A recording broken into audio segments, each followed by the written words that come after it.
In the depths of space, far from the Volani system, the surviving hegemony ships regrouped around their mobile command fortress. Supreme Commander Vextar, a Machina leader whose cybernetic body housed centuries of military experience, stared at the battle reports with something his species rarely experienced: confusion. "This is impossible," Vextar said to his war council. "We outnumbered them 5-1. Our ships were larger and more heavily armed. Our technology has been refined through dozens of conquests. How did we lose?" Sub-Commander Thrak of the Soros paced angrily around the holographic display. His reptilian features showed the rage typical of his warrior species. They fought without honor. No formal battle lines, no predictable tactics. They used deception and tricks. Tricks that worked, observed Nexari coordinator Zixna, her crystalline body pulsing with frustrated energy. Their technology adapted to ours faster than our systems could compensate. I've never seen anything like their nanite weapons. Vorthak Warform Gessa floated near the ceiling, his gaseous body shifting with agitation. They moved in ways that should have killed them. Their pilots pulled maneuvers that would destroy any civilized species. What kind of beings are these humans? Commander Vextar accessed the hegemony's vast database of conquered species. In 300 years of expansion, they had defeated over 60 different civilizations. Each conquest had followed the same pattern: show overwhelming force, demand surrender, crush any resistance with superior numbers and technology. Every species we've encountered developed on peaceful worlds, Vextar realized as he studied the data. Stable climates, few natural disasters, limited predation. They built their civilizations in safety and comfort. "What are you suggesting?" asked Zixna. "I'm suggesting we've never fought a species like this before. Look at their behavior patterns. They don't fight like civilized beings. They fight like predators." Meanwhile, in the Volani system, the human fleet was learning about their new allies. Elder Zarin Ka of the Volani Council met with Admiral Sang Ho aboard the Earth's Fury.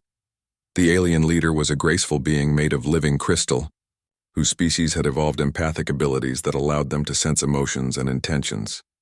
"Admiral Park, your species confuses my people greatly," Zarinka said through the translation device. "We can sense your emotions and they are contradictory." "How so?" Admiral Sang Ho asked. "You are capable of terrible violence, yet you came here to protect strangers. You destroyed an entire fleet, yet you immediately began helping our wounded. Your minds contain both great darkness and great light." Admiral Sang Ho nodded. "That's humanity for you. We're capable of great evil, but we choose to do good. That choice is what makes us human." Zarin Ka was fascinated. Most species we know are limited by their nature. The hegemony conquers because that is what they are. But you choose your nature? "Every day," Admiral Sang Ho replied. "Our planet taught us to be survivors, but we decided to be protectors instead." Back on Earth, Admiral Dongwu Li was receiving disturbing intelligence from captured hegemony data cores. Intelligence Officer Ne Young Shin had spent days analyzing the alien records. "Admiral, the scope of the hegemony empire is staggering," Ne Young reported. "They control over 200 star systems and have enslaved billions of beings. But that's not the worst part." "What's the worst part?" "They're not the only aggressive empire in the galaxy. Our victory at Sanctuary has been noticed. We're receiving long-range communications from other species. Some asking for help, others warning us about additional threats." Admiral Li studied the galactic map Ne Young had created. Red zones marked hegemony territory, but there were other colored areas indicating different hostile empires. "We opened a door we can't close," Admiral Li realized. "The galaxy knows humanity exists now, and they know we'll fight to protect innocent species." "Sir, President Han has been receiving diplomatic requests from over 30 different species. Some want to join us, others want protection, and a few are offering technology in exchange for our military support." Meanwhile, in the Volani system, Dr. Minna Song was making an incredible discovery. Working with Volani scientists, she was learning about their crystal-based technology. "Admiral, the Volani don't just use crystals for tools, they grow them," Dr. Song reported. "Their entire technology base is biological. When we combine their adaptive crystal growth with our adaptive nanites, we get something revolutionary." She showed him a prototype device that looked like a fusion of human metal and alien crystal. This communication array can adapt its frequency in real time and amplify signals across galactic distances. With Volani help, we could coordinate military operations across multiple star systems simultaneously. The implications were staggering. Humanity had gained not just an ally, but a technological partnership that could revolutionize their capabilities. Captain Tai-Ho Kim was working with Volani engineers to upgrade his ship's systems when he received an urgent transmission. "Captain, we're detecting multiple hegemony fleets converging on systems throughout this sector. They're not retreating. They're regrouping for a larger offensive." "How many systems are threatened?" Tai-Ho asked. "At least 12, sir. The hegemony is moving to crush any resistance before it can spread." The news reached Admiral Lee on Earth within hours. The victory at Sanctuary hadn't ended the threat. It had escalated it. The hegemony was moving to stamp out the rebellion before it could inspire other species to resist. "Madam President," Admiral Lee reported to President Han, "we're facing a strategic decision. We can withdraw our fleet and defend human space, or we can escalate our involvement and try to liberate the entire region." President Han didn't hesitate. "How many innocent people will die if we do nothing? Millions, possibly billions. Then we escalate. Admiral, I'm authorizing the mobilization of our reserve fleets and the activation of all our shipyards. If the hegemony wants a war, we'll give them one they'll never forget." The orders went out across human space. Every available ship, every trained soldier, every engineer and scientist was called to service. Humanity was committing to something unprecedented, a galactic liberation campaign. Back in hegemony space, Commander Vexitar was reaching the same conclusion. "We cannot allow this human infection to spread. Every victory they achieve will inspire more resistance. We must destroy them completely." "What are you proposing?" asked Subcommander Thrak. "Total war. We recall every fleet, activate every reserve, and crush the humans and their allies with overwhelming force. We cannot allow the galaxy to believe that the hegemony can be defeated." The hegemony's vast empire began mobilizing its full military might for the first time in decades. Hundreds of worlds contributed ships and soldiers to a fleet designed to end human resistance permanently. As both sides prepared for the coming conflict, smaller species throughout the galaxy watched and waited. For centuries, they had lived under the threat of aggressive empires, accepting oppression because resistance seemed hopeless. But now they had seen something impossible, a species that could fight the hegemony and win. More importantly, they had seen a species that chose to fight for others rather than for conquest. Elder Zarin Ka transmitted a message that spread across hidden networks throughout the galaxy.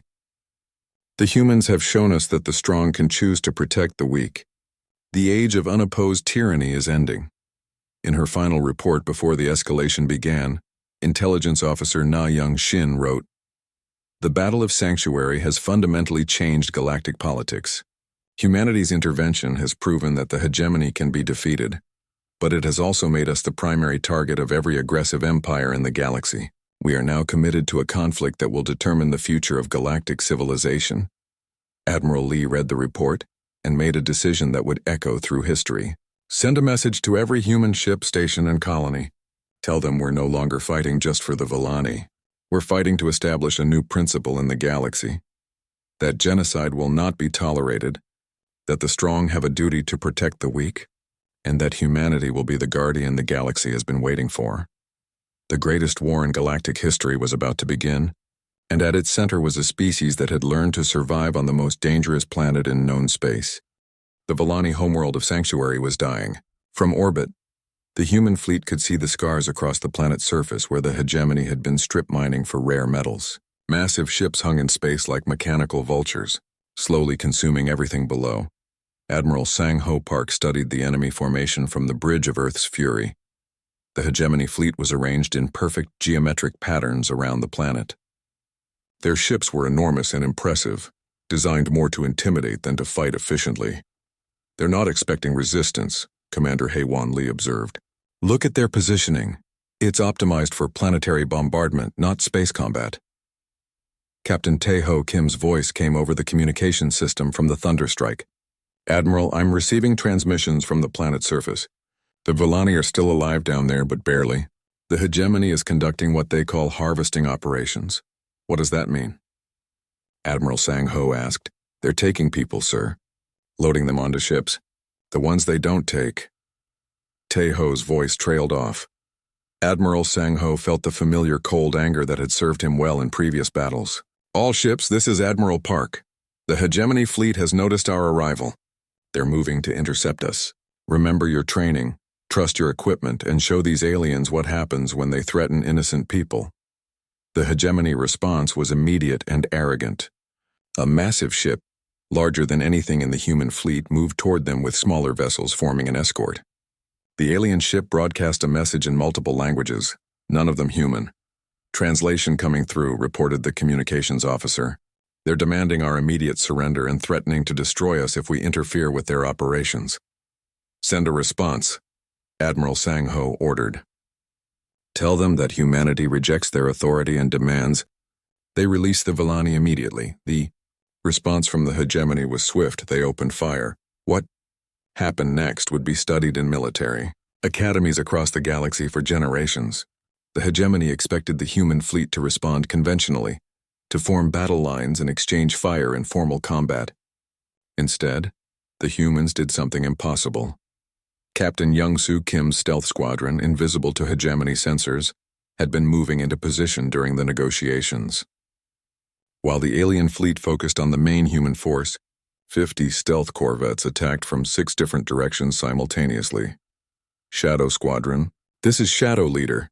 Young-Soo broadcast on the encrypted channel. Weapons free. Show them what human stealth technology can do. The stealth ships emerged from nowhere, their weapons targeting the hegemony ship's engine sections and command centers. The aliens, who had been tracking 60 human ships, suddenly found themselves fighting over 100. But that was just the beginning. While the hegemony fleet tried to respond to the stealth attack, Admiral Sang-ho's main force did something that should have been impossible. They used the planet's gravity well, and the debris field from the hegemony's mining operations to accelerate beyond safe limits, coming at the alien fleet from an angle that no sane military commander would attempt. All ships, emergency acceleration, Admiral Sang-ho ordered. Use the planet's gravity to slingshot us around their flank. Sir, that's extremely dangerous, his navigation officer warned. The stress on our ships could tear them apart. Human ships are built to survive stress that would destroy other vessels, Admiral Sang-ho replied. Let's prove it, the maneuver worked. The human fleet came screaming around the planet at impossible speeds, their adaptive hull systems automatically adjusting to handle the crushing forces. The hegemony fleet, designed for intimidation rather than maneuverability, couldn't match the human ship's crazy acceleration. Lieutenant So Young-an was piloting her fighter in the middle of the chaos, pulling maneuvers that should have killed her. Human pilots trained on Earth, where gravity was stronger than most worlds, could handle forces that would crush alien pilots. This is Lightning 5, she reported. I'm in pursuit of a hegemony fighter. These aliens can't handle more than 6 Gs of force. I'm pulling 12 and feeling fine. The hegemony pilots, evolved on worlds with weaker gravity, simply couldn't match human physical endurance. Their advanced ships were being outflown by humans who treated high-G maneuvers as routine. But the real surprise came when Commander Woo Jin-nam led the marine assault on the hegemony command ship. Human boarding tactics were unlike anything the aliens had ever encountered. Boarding Team Alpha, prepare for unconventional entry, Woo Jin announced as his assault ship approached the massive alien vessel. Instead of using standard docking procedures, the human marines blasted their way through the ship's hull using shaped charges. Instead of moving through corridors in predictable patterns, they created their own routes using portable cutting tools. Instead of engaging in formal combat, they used improvised weapons and tactics that turned the ship's own systems against its crew. The aliens expect us to fight according to their rules, Woo Jin explained to his team as they moved through the alien ship. But humans don't follow alien rules. The hegemony crew, specialized for different roles and trained for formal combat, couldn't adapt to human tactics.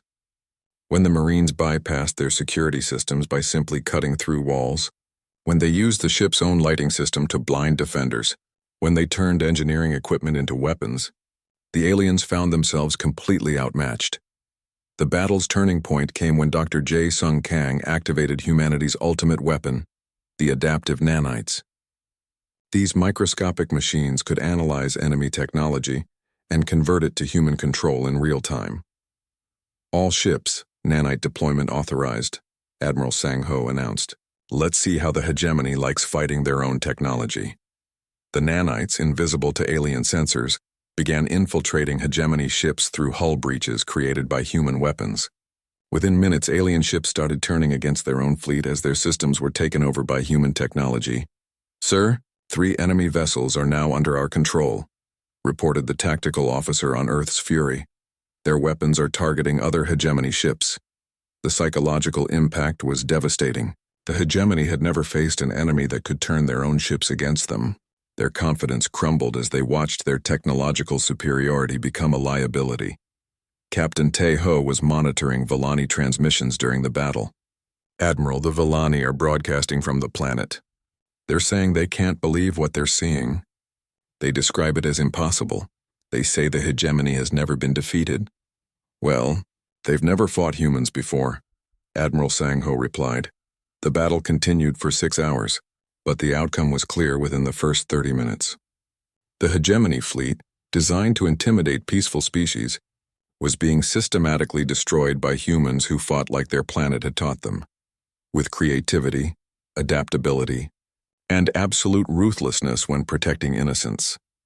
As the last hegemony ship either surrendered or fled the system, Admiral Sang-ho opened communications with the planet below. "Volani people, this is Admiral Park of the Human Defense Fleet. You are safe. The hegemony forces have been defeated." The response came in broken human language, apparently learned from intercepted transmissions. "Humans!" "Thank you. We thought we die alone. You came. You're not alone," Admiral Sang-ho replied. "And you never will be again." Commander Haewon was already analyzing the battle data. "Admiral, we've captured several intact hegemony ships and taken numerous prisoners. The intelligence value will be enormous." "Good. But our primary mission isn't intelligence gathering. It's making sure this never happens again." As human medical teams prepared to assist the Volani survivors and engineering teams began helping repair the damaged planet, Admiral Sang-ho received a priority transmission from Admiral Lee. "Sang-ho, outstanding work.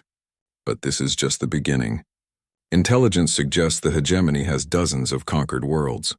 The galaxy is going to learn that humanity has arrived, and we have very definite opinions about genocide." Looking at the rescued Volani homeworld, Admiral Sang-ho smiled grimly. The hegemony had made a fatal mistake. They had given humanity a reason to go to war. And humans, forged by the most dangerous planet in the galaxy, were very good at war. Across human space, the greatest military mobilization in history began. From Earth's orbital shipyards to the mining colonies of the outer system, every human military installation buzzed with activity. Ships that had been in maintenance were rushed back to service. Crews that had been on leave were recalled immediately. The entire human defense fleet was preparing for something unprecedented. Admiral Sang-ho Park stood on the bridge of the dreadnought Earth's Fury, watching his crew make final preparations.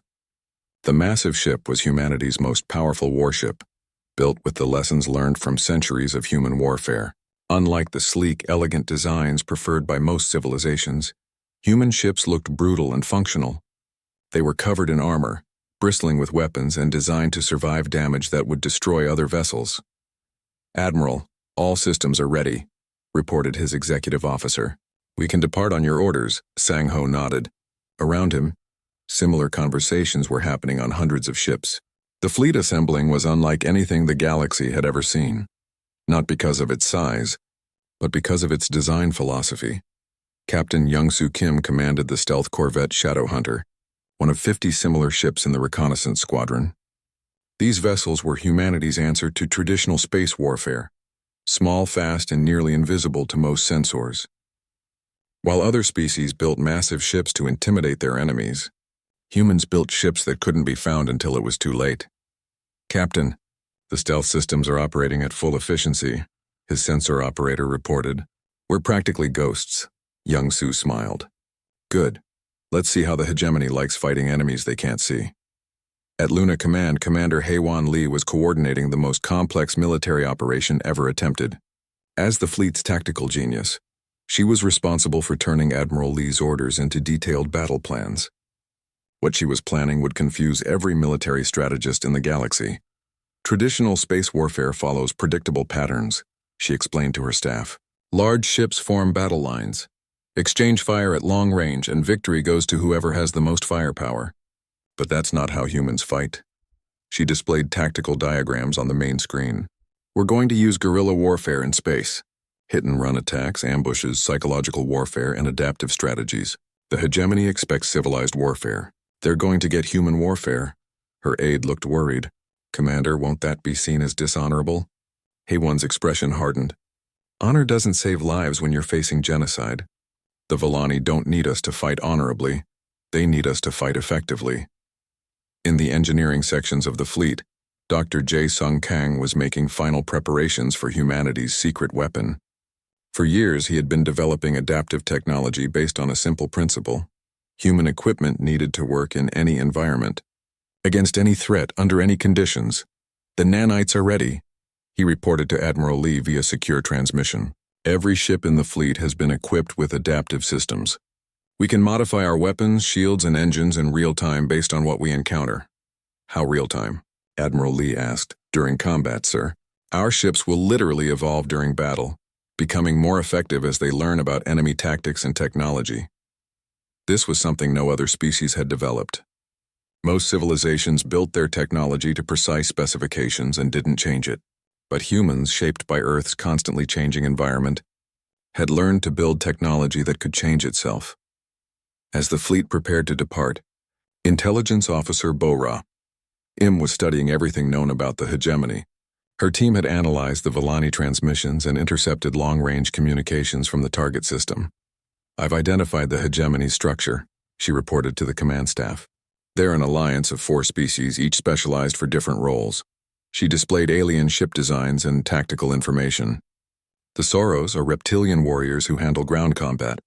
The Nexari are crystalline beings who manage technology and logistics. The Vorthak are gaseous entities that serve as living weapons. And the Machina are cybernetic leaders who coordinate strategy. Admiral Sang-ho studied the data, specialized for different roles. That could be a weakness. Exactly, sir. They've optimized their society for conquest. But that optimization might make them inflexible. They expect to face enemies who also fight in specialized ways. Commander Haiwan was excited by this intelligence. They've never faced an enemy where every soldier can adapt to any role, where every ship can modify itself for any mission. Their entire strategy is based on predictable opposition. The journey to Volani space would take 2 weeks at maximum speed. During the trip, the human fleet would have time to study their enemy and prepare for battle. But they were already learning something important. The hegemony's greatest strength might also be their greatest weakness. Captain Tae-ho Kim, still aboard the Thunderstrike, was monitoring Volani transmissions during the journey. What he heard was heartbreaking. The aliens were broadcasting their final messages, believing they would all be dead soon. Sujin, can you establish 2-way communication? He asked. I think so, sir. But should we? If the hegemony intercepts our transmissions, they'll know we're coming. Tae-ho thought about it. Send a short message. Tell them help is coming. Don't give details, just let them know they're not alone.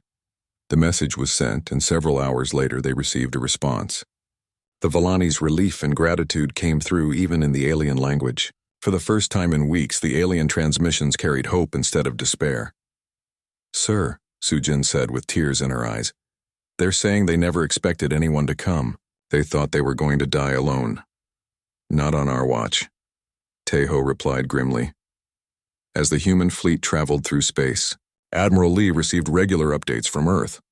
The news of humanity's first contact with aliens had spread, but the government had only revealed that contact had been made. The details of the hegemony and the rescue mission were classified.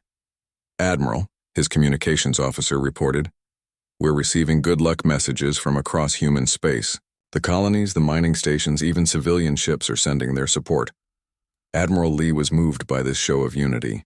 Broadcast a response to all human territories. Tell them we carry their hopes with us.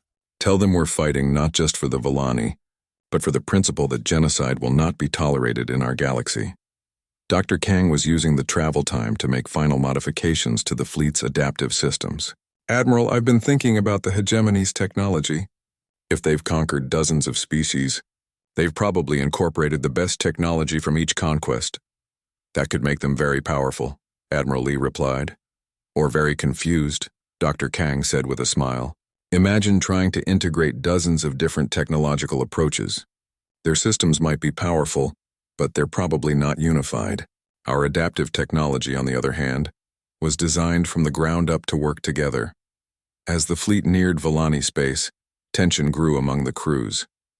This was humanity's first space war, their first battle against aliens, and their first chance to prove that Earth's children could stand against the darkness of the galaxy. All ships. "This is Admiral Lee," came the broadcast as they prepared to drop out of faster-than-light travel. "In a few hours we will arrive at the Volani system. We don't know what we'll find there, but we know why we're here. We're here because genocide is wrong, no matter who commits it. We're here because innocent people deserve protection. And we're here to show the galaxy that humanity stands for something." The fleet dropped out of FTL travel at the edge of the Volani system, and immediately, every sensor operator in the fleet gasped. The hegemony fleet was massive. Hundreds of ships surrounding the alien homeworld like a swarm of deadly insects. "Sir," reported the sensor operator on Earth's Fury, "I count over 300 enemy vessels. They outnumber us 5-1. Admiral Sang-Ho looked at the tactical display and smiled coldly. "Then it's a fair fight." Admiral Dongwu Lee stood before the emergency session of the Human Defense Council. The room was filled with the most important people in human space: military leaders, government officials, and scientists. Everyone looked tense as they studied the alien transmission data on their screens. "The situation is clear," Admiral Lee began. "An intelligent species called the Volani is facing complete extinction at the hands of an alien empire called the Hegemony. We are the only ones who know about this, and we may be the only ones who can help." General Hyunwoo Choi, head of military operations, raised his hand. "Admiral, with respect, we need to be careful here. Humanity has only been in space for a short time.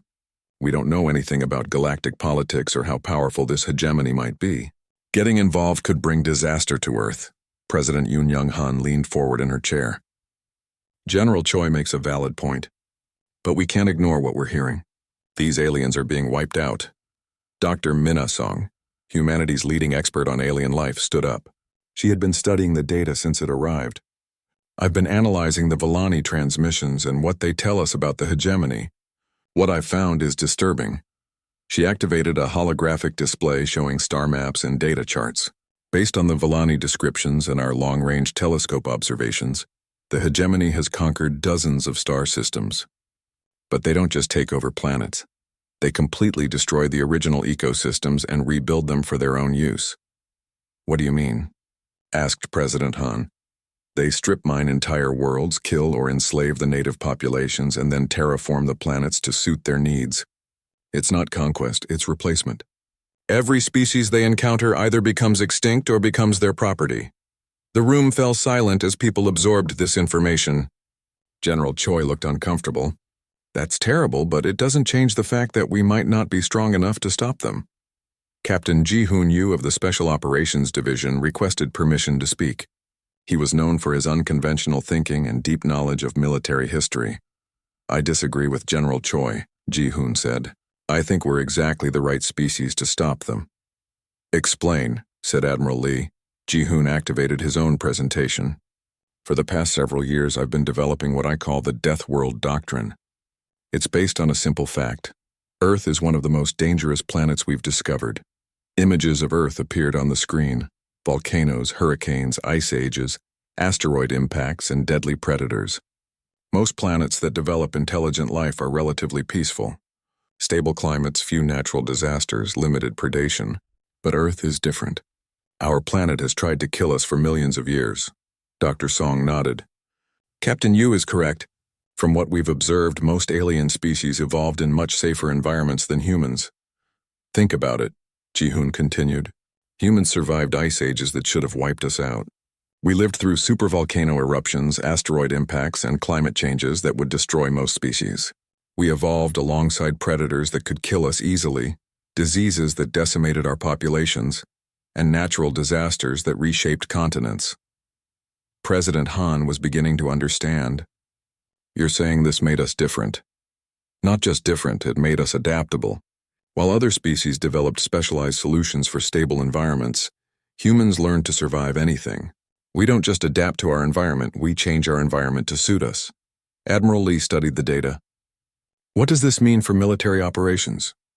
It means our entire approach to warfare is probably alien to the hegemony, Ji-hoon explained. Most species likely fight in predictable ways.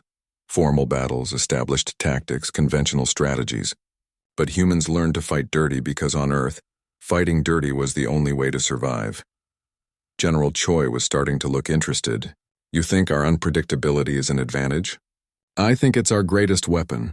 The hegemony has conquered dozens of species, but I bet they've never fought anyone like us. We're not just warriors, we're survivors. And survivors don't fight fair. Dr. Song pulled up more data. There's something else. The Volani transmissions describe the hegemony as extremely confident. They've never failed to conquer a target. That kind of confidence can become overconfidence. They won't expect serious resistance, Admiral Lee realized. Exactly. And they definitely won't expect the kind of resistance humans can provide. President Han looked around the room. What are you all recommending? Admiral Lee stood up. Madam President, I recommend we mobilize the entire human defense fleet, not for a limited engagement or a rescue mission, but for war.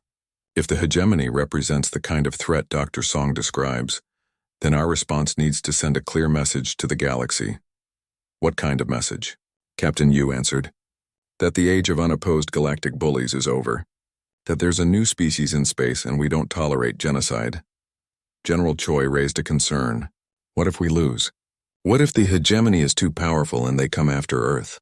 Then we fight them here too, President Han said firmly. General, I've read the history books.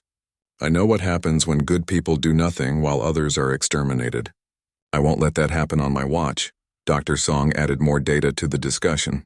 There's one more thing.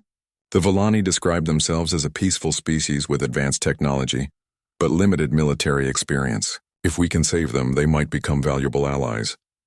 And if we don't save them, Admiral Lee said grimly, the hegemony gets their technology and becomes even more dangerous. President Han made her decision. Admiral Lee, you have authorization to mobilize the entire fleet. General Choi, prepare for the largest military operation in human history. Captain Yu, I want your special operations teams ready for anything. She paused and looked around the room. Ladies and gentlemen, we're about to announce humanity's presence to the galaxy in the most dramatic way possible. We're going to war with an alien empire to save a species we've never met. History will judge whether we're heroes or fools. Admiral Lee saluted. Madam President, with respect, I think history will call us human. The orders went out across human space within hours. Every military base, every shipyard, every defense station received the same message. Prepare for immediate deployment to alien space. The human defense fleet, built over decades to protect Earth and its colonies, was about to face its first real test. On Luna Command, Admiral Lee watched as status reports flooded in. Ship after ship reported ready for departure. Thousands of human soldiers, sailors, and pilots prepared to travel further from Earth than any human had ever gone, to fight an enemy they knew nothing about, to save aliens they had never seen. Sir, his aide reported, the fleet will be ready to depart in 72 hours. Admiral Lee nodded. Send a message to all ship commanders. Tell them we're not just fighting for the Volani.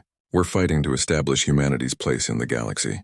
We're fighting to prove that Earth's children are the guardians the universe has been waiting for. As he watched the preparations, Admiral Lee thought about Captain Yu's Death World doctrine. Soon the galaxy would learn what it meant to fight against a species forged by the most dangerous planet in known space. Captain Tae-ho Kim sat in his command chair aboard the UES Thunderstrike, watching the stars through the main screen. His ship was one of humanity's most advanced vessels, built for deep space missions far from Earth. The crew had been patrolling the outer edges of human space for 3 months, looking for new planets and checking for threats. Captain, I'm picking up something strange, said Soo-Jin Park from her position at the communications console. She was the best signal officer in the fleet, able to decode transmissions that others couldn't even detect. Her fingers moved quickly over the controls as she tried to clean up the signal. Tae-ho walked over to her station. What kind of signal? It's weak, very weak. And it's not human. Soo-Jin's face was serious as she worked. The pattern is different from anything in our databases. It's definitely artificial, not natural space noise. The bridge crew gathered around as Soo-Jin played the cleaned-up signal through the speakers. Strange sounds filled the air.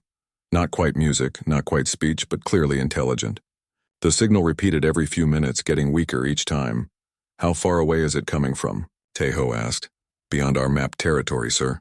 At least 50 light years from the nearest human outpost. Sujin pulled up a star chart on her screen.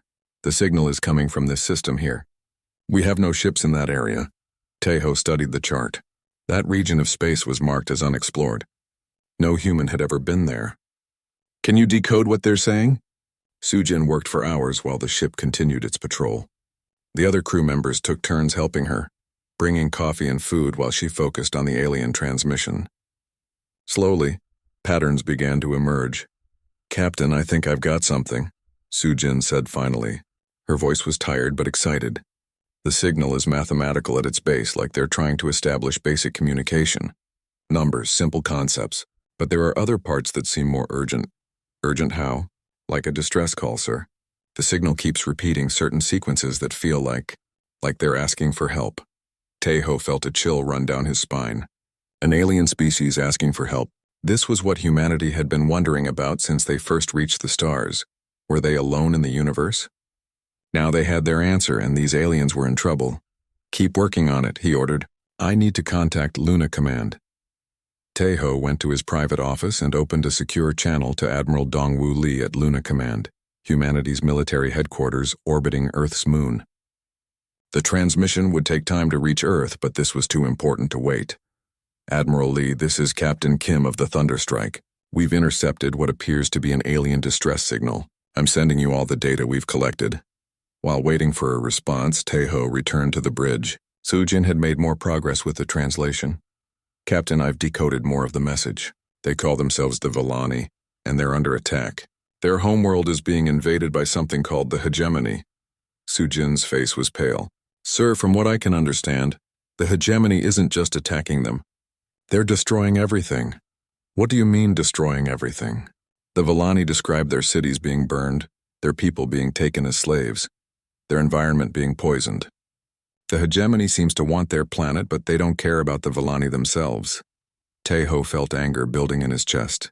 Throughout human history, his people had suffered under oppression and genocide. The idea of another species facing the same fate brought back painful memories of humanity's darkest chapters. How long ago was this message sent? He asked. Based on the signal degradation and distance, I estimate it was transmitted about 2 weeks ago. But Captain, Sujin hesitated. The signal is getting weaker. I think their transmission equipment is being destroyed or they're losing power. The response from Admiral Li came faster than expected. The Admiral's face appeared on the secure screen in Tejo's office, his expression grave. Captain Kim, I've reviewed your data. This is bigger than a first contact situation. If your communications officer is right about the timeline, those aliens might not have much time left. What are your orders, sir?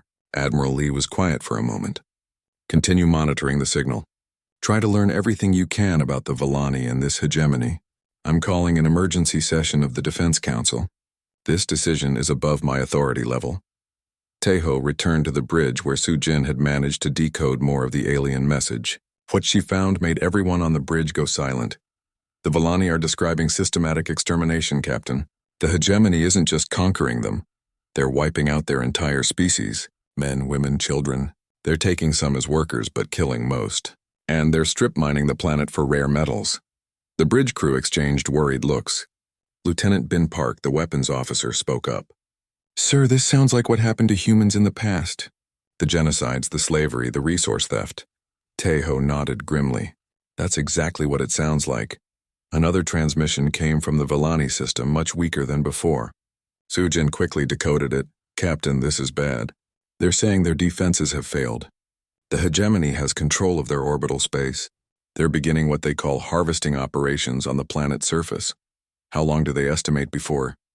Tejo couldn't finish the sentence. Days, sir. Maybe less.